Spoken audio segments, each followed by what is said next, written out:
Mga kapuso, mga tikang, agod mapahagan-hagan ng epekto sang tuman kainit nga tiyempo sa ikayong lawas sa mga residente, ginlatag sang Iloilo LGU. Hazardous Heat Index Evacuation Center ipatukod sa kabarangayan para sa mga masakit sa tuman nga init. Si Zen Kilantang Sasan nakatuto.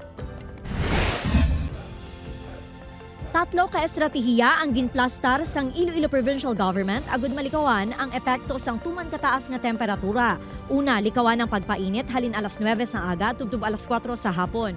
Ikaduha, siguraduhon nga hydrated ang lawas pinaagi sa pag-inom sang bastante nga kadamuon sang tubig.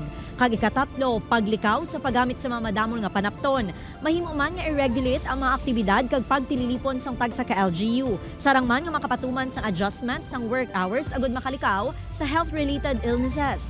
Inyang nasaad sa executive order nga ginpagwa ni Iloilo Governor Arthur Defensor Jr. nga nagapatuman sang minimum public health standards bangod sang hazardous heat index sa probinsya. Suno sa gobernador, tag sa kabarangay kag LGU ang magtukod sa evacuation centers agud may kaduan ang mga tawo sa tion nga maglain ng ila pamatsyag.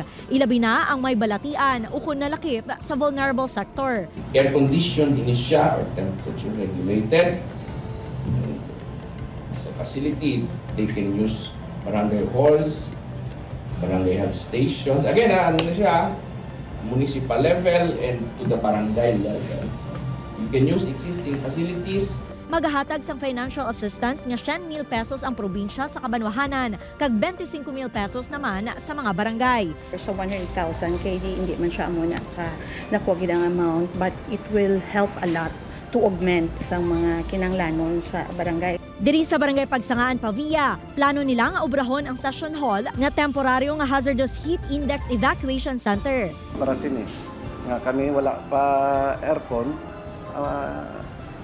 budgetan man namon para barangay budget i-share sa kaygog nga para madugangan. Si Nanay Feli nga isa ka senior citizen kag may alta presyon, ginakabig naman ini nga dako nga bulig. Okay man na.